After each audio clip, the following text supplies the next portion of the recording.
Assalamualaikum warahmatullahi wabarakatuh. Sampurasun mitra kaum dangu baraya Kidagar official. Dimana wayana atuh urang ngadongeng deui nya Wilujeng Patepang dangu deui sareng aki. Tangtosna di acara anu sami eta dongeng pangobrah mana.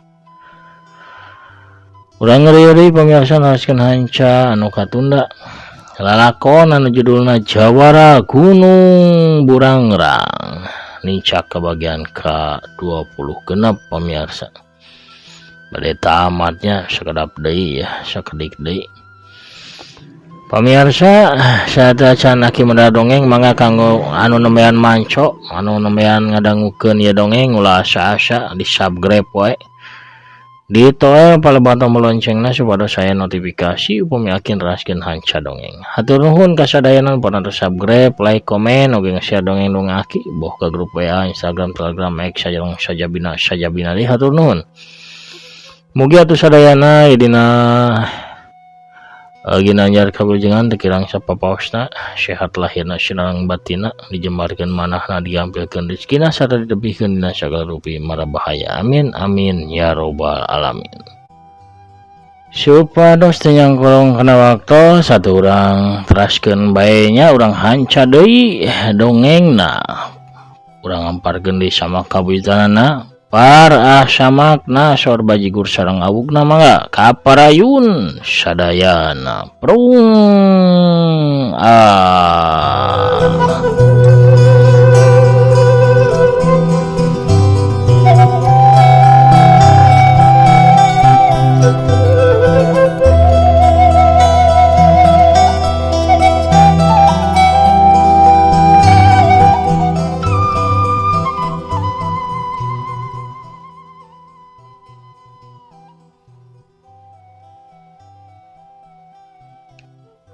Untung mawar datang. Duh rahmat jeung wabayu deh datang. Yud. Salamat urang teh. Ceki ade anu pangheulana sidik kanu datang. Memang bener nu datang mantuan teh tayalian nyaeta mawar bodas rahmat jeung wabayu. Kabeneran pas ngaliwatan dapal wates nagara siluman pas pisan waktuna dina kaayaan Ki Ade saparakanca keur dikepung wakul buaya mangap ku ribuan prajurit siluman ti nagara Giri Kancana. Aduh, nya dikersakeun ku Gusti urang teh masih dibere umur deui geuning. Walon kieu di bari ngelapan kesang dina tarangna anu terus morolok maseuhan beungeutna. Mawar nyamperkeun ka Ki Ade pok manehna nyumarita. Pak, heula dipengkernya keun wios ieu mah urang sanghareupan ku Nyai heula. Muhun neng, sing atos-atosnya itu nu duaan teh. Tuh, kegedugna nu hiji patih karajaan namina Arya Wisanggeni tah upami anu janggotna panjang mah tah Senopatinya tapi eta namina teh Mah Jamrong. Eta dua jurig teh sakti mantraguna. Sing atos-atos sing waspada neng. Ceki ade ngelingan ka mawar bodas. Sumohon Pak, kin urang jajal sakumaha saktina eta dua siluman teh. Walon mawar bodas tuluy manco kahareupeun Mbah Jamrong jeung Arya Wisanggeni. Jamrong, ulah asa-asa euy. Ieu jalma nu anyar datang lain jalma-jalma hengker pangartina. Tenyo prajurit urang anu sakitu lobana mani kawas Pinang pabalatak. Masing bati teu makeun yang berlayak ku jalma-jalma anu anyar datang eta. Gancang watak ilmu simpenan arahkeun kanu tiluan bareng jeung kaula hayo. Cipatih Wisanggeni ngaharewas ka Mah Jamrong atuh seret-seret duana ngalugas pusakana. Arya Wisanggeni nyabut keris eluk 7 tina cangkengna, keris teh ngempur hurung cahayaan. Matak serab anu nempok. Ari Mah Jamrong ngalugas pedangna tapi aneh, awak pedang teh lain mangrupa besi atawa logam sajena tapi mangrupa seuneu anu ngentap-ngentap bari jeung panas kacida. Arya Wisanggeni jeung Mbah Jamrong bareng kunyam-kunyam mempatkeun ajianana. Keris naga saleser jeung pedang seuneu iblis bareng dipentang congona madep lempeng ke arah mawar bodas. Rahmat jeung Wabayu mawar sabalad-balad teu jicingeun maranehna surti yen musuhna keur ngerahkeun kasakten pamungkasna. Mawar gancang ngawatek ajian CPS-na. Rahmat oge geuat ngarapal ajian Bayu Bajrana. Wabayu ngagalendeng ngerahkeun ilmu kabatinan tumpur setan anu dibarengan ku kalimah-kalimah suci Al-Qur'an pikeun ngalipat gandakeun kakuatan ilmuna.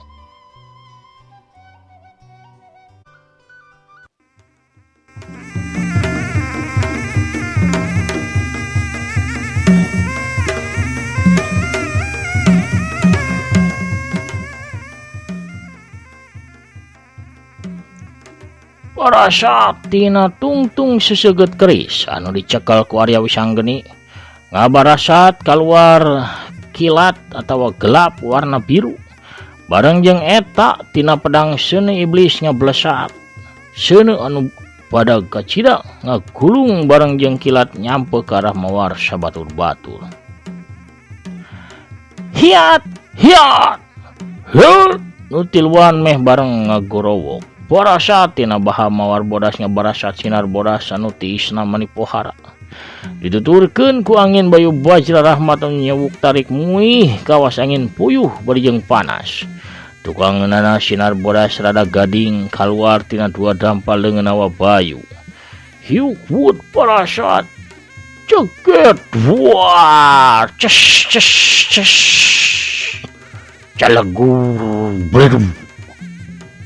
Bumi sainggeung taneuh mancaura kakebul mani mulek datangkelan nu kasabet rarungkat bari tutung aya oge anu ngagedur. Karerab ku seuneu jeung aya oge anu ngadadak beku kalimpudan ku es. Dua kakuatan anu pohara gedena benrok sapisan. Sorana kawas seuneu anu kabanjur ku cai mani nyeos tarik kadengena. Saterusna ditungtungan ku ngajelegur tarik naker. Sakadapan mah terus sepi, teu kadenge naon-naon. Sanggeusna kakebul sirna katempo mah Jamrong jeung Arya Wisanggeni ngajaloprak. Bari tina liang-liang nu aya dina sakujur awakna ngalay getih warna hejo. Da ceuli irung panon jeung bahamna meh sarua ucurkeun getih hejo lalamara. Sedengkeun mawar bodas Rahmat jeung Wabayu masih ajeg nangtung dina tempatna ukur sukun anu mobas ka jero taneuh semet memuncangan. Bari beungeutna sarpa para rias. Prajurit siluman anu karisa tengahna teh beuki carem da loba anu kapetelan kasambar ku bentrokan dua kakuatan tadi. Gelebug-gelebug di kajauhan angin niup mani tarik beuki deukeut beuki tarik. Jawang-awang katempo Prabu Salakadenda raja kerajaan siluman Giri Kancana. Datang ka eta tempat. Datang bari tumpak angin sawabayang geura tepi ka tapal wates. Manehna menang laporan ti hulu balang tapal wates yen aya kaributan di tapal wates. Nempuh para prajurit Nampatulayah kawas lauk menang mortas bari aya patih jeung senopatina anu ngajoprak teu usik malik. Gancang Prabu Salakadenda nyirorot turun ti jomantara seot celek. Manehna nangtung yang hareup ka mawar bodas sabatur-batur. Alah, kurang ajar maraneh bangsa manusia. Tapi ketega bangsa kami eta rahayat kaula nepi ka beak pabalatak. Hai. Cek Prabu Salakadenda bari gegerem bakat ku amuk. Bungan anjeun jeung bangsa anjeun geus milu campur bari jeung deleka ka bangsa kami bangsa manusia. Ayeuna mangsana anjeun jeung sakabeh bangsa anjeun bakal tumpur ludes. Mawar bodas ngawalon bari nulak cangkeng taya kasieun. Dibalik deuleu. Wancina maneh kabehan bakal modar ku pangawasa kaula. Prabu Salakadenda sidakap sinuku tunggal mapat ajianana. Ngadadak teuing ti mana asalna jeung ti mana datangna rob. Aya jutaan sakuna sasatoan anu wisaan samodel oray kalajengking ti tinggi engang jeung sajabana deui. Kabeh ngepung ka mawar bodas sabatur-batur. mawar bodas jeung rahmat teu cicingeun kitu oge Ki Ade Kyudi Yaya jeung Maung Kiai Lodaya Kuning. Sasatuan anu ngepung teh ditarajangan aneh tiap-tiap pae hiji gantina jadi 10. Atuh lain kalah orot sasatuan teh jumlahna kalah beuki ngalobaan. Eta tempat pinuh ku bangsa sasatuan anu garalak rek macok atawa nyeureud ka mawar sabatur-batur.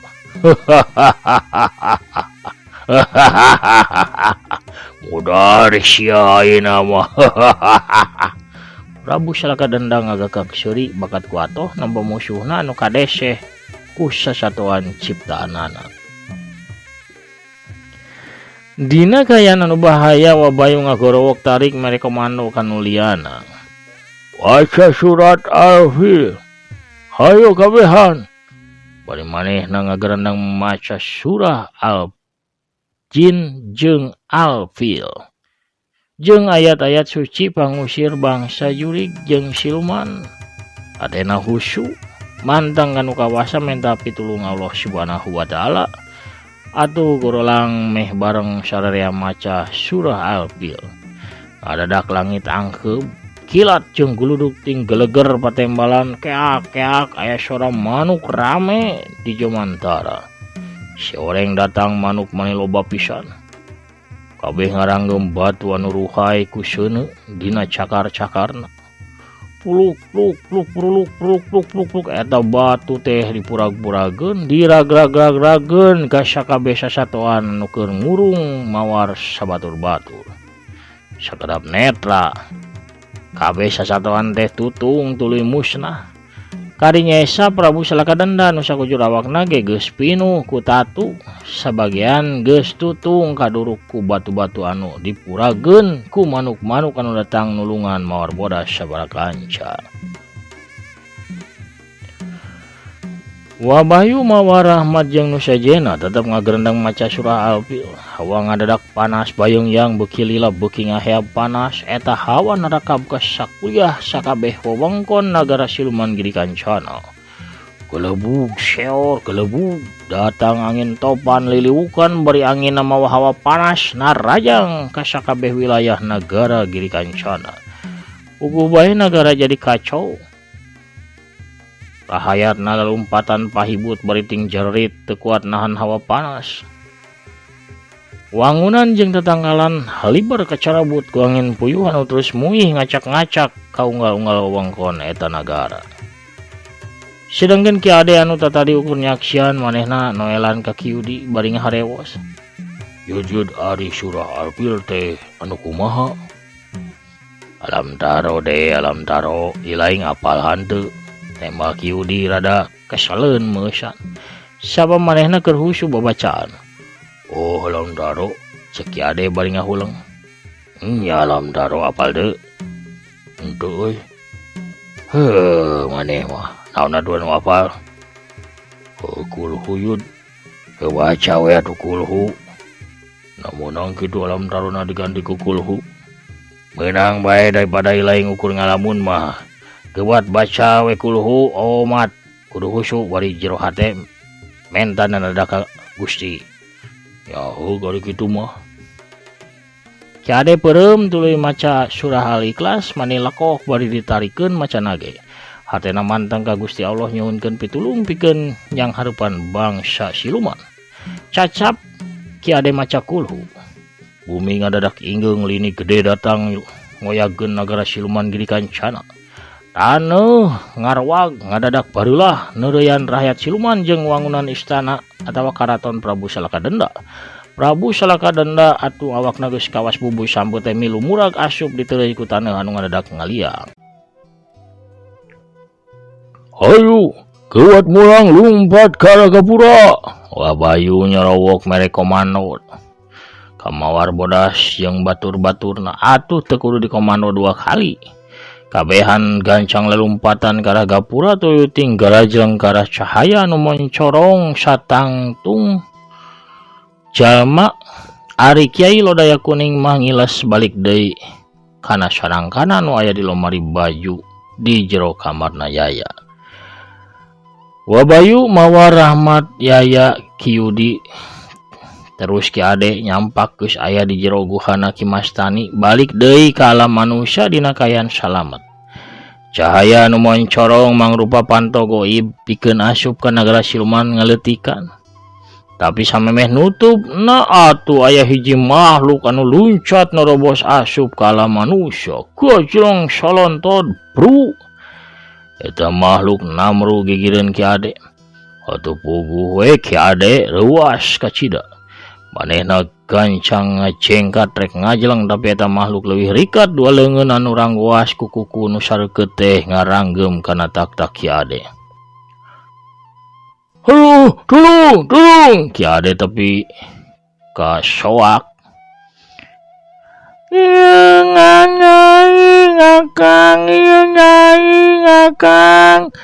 ngeneng ningrum. Malu kanu nyekelan tak-tak Ki Ade teh nyarita bari tetep nangkot ke Ki Ade. Mawar Bodas Rahmat jeung Wabayu meh barengnya nyampekeun panarajangna, maksudna mah rek narajang eta makhluk sabab mikir maranehna eta nyangka makhluk teh dedemit jahat anu ngudag pikeun ngaroga hala Ki Ade. Tahan. Ki Ade ngagero bari ngahalangan panarajang mawar sabatur-batur ku awakna. Atuh kabehan ngarago nahan seranganana. Kunaon Pak? Pade teh tos lieur atawa napi kumaha ieu teh? Kalah ngahalangan dedemit musuh. Nya, Pade, kunaon ieu teh? Rahmat oge teu ngartieun. Tulis silih pelong jeung mawar. Anu sarua roman beungeutna pinuh ku pananya.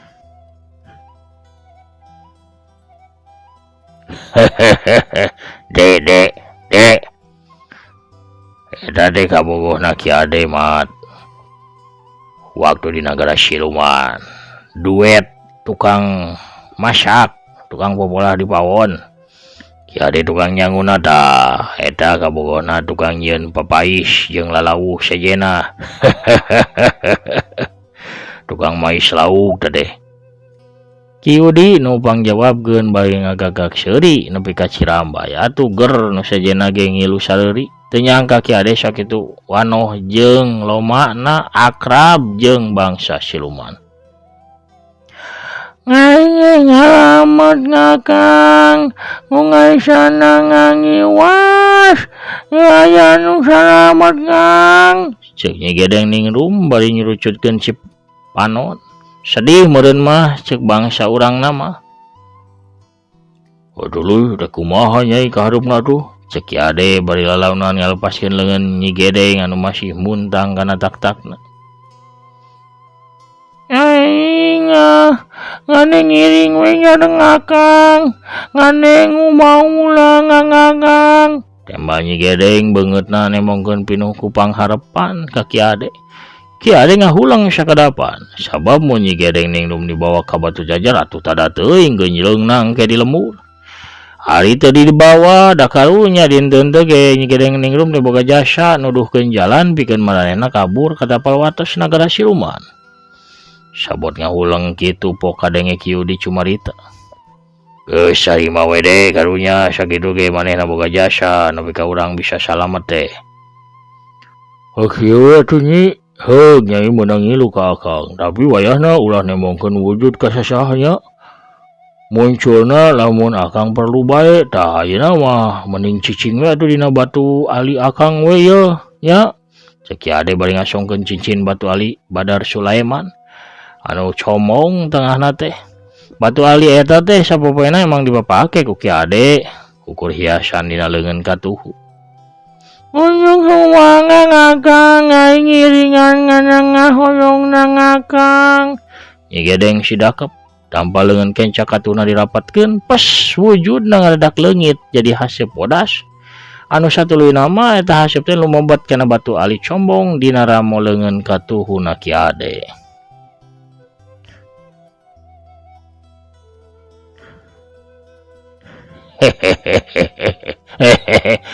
Batu ali lain aya hodaman deui nama de. Kadenya ulah sok dipake melet eta comong deh. Nyati sabrak harita pemirsa batu ali combong sok katelah aya hodaman pikeun melet. Kitu meureun mah nya. Lumayan we lah pikeun maturan wing mun nyanyabaan yud ceki ade bari sungar sengir geus kitu mah atuh kabehan kaluar ti guha Kimastani tuluy rumampah nurunan wewengkon Gunung Halu ngajugjug ka lembur Batu Jajar.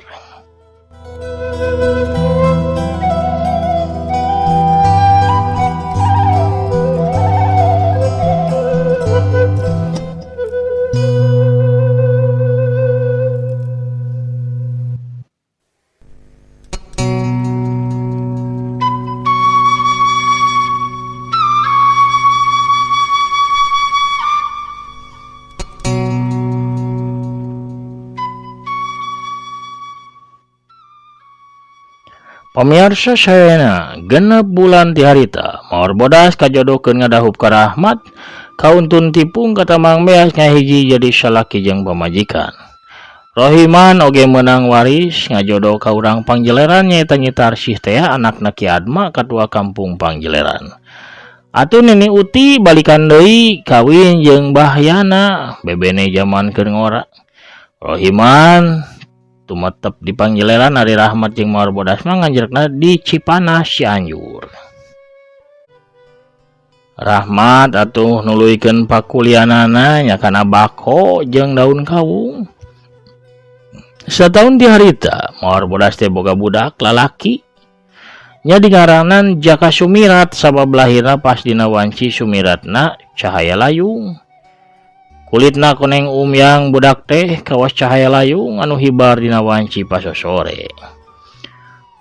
Yaya oge meh bareng jeung Nyi Saeni ngalahirkeun budak lalaki mun digendut budakna teh bari jeung Kasep mirip ka bapana. Nya dibere ngaran Suminta ari Nyi Tarsih mah heuleut sataun ti Mawar jeung Nya Saeni boga budakna teh dingaranan ku akina nyaeta Ki Adma ngaranna teh Kasdulo. Rumah tangga Mawar Yaya jeung Rohiman kawilang mulus turukun tara aya papasiaan pacogregan sabab saling elehan mun nu hiji keur ngambak nu hijina ngelehan cicing kitu deui sabalikna. Sanajan ayeuna pajarauh kahalang ku jarak jeung kasibukan sewang-sewangan tapi rasa babarayaan teh masih kajaga tug danget ayeuna. Dina mangsa-mangsa anu salse model poe lebaran atau poe-poe salse 4 bulan sakali mah maranehna sok silih anjangan. Babakuna mah sok ngariung di Batu Jajar nyaeta di tempatna Ki Ade atawa imah Ki Yudi. Pamirsa Kidagar Spesial sadayana. Lalakon Mawar Bodas nyaeta Jawara Gunung Burangrang.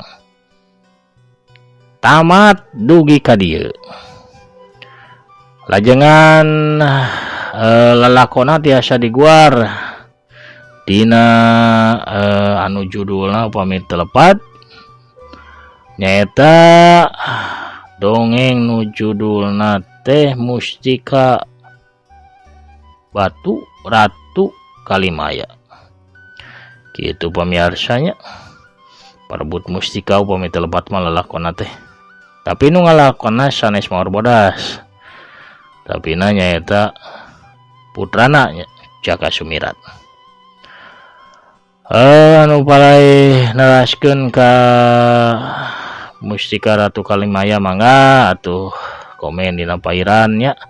Anu palai dongeng sanesna heula atuh mangga komen oge di pairan bilih palai dongeng drama percintaan romantis atau nabi nu sanesna nya. Pangidan sakitu pamirsa anu kapihatur lakon Jawara Gunung Burangrang teh tamat.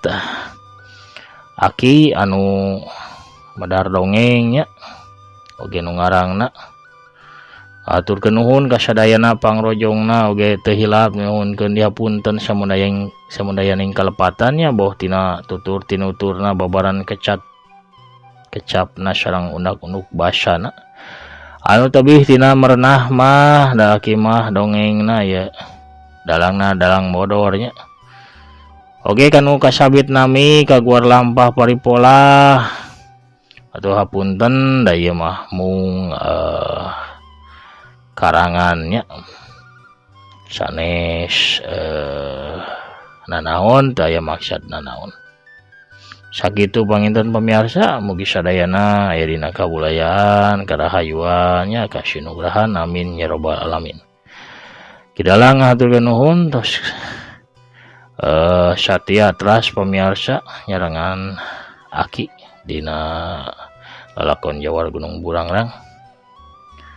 Atuh panginten sakitu heula nya anu kapihatur. Akina amit bungkur heula. Assalamualaikum warahmatullahi wabarakatuh. Permios cagah rengse tamat pamirsa.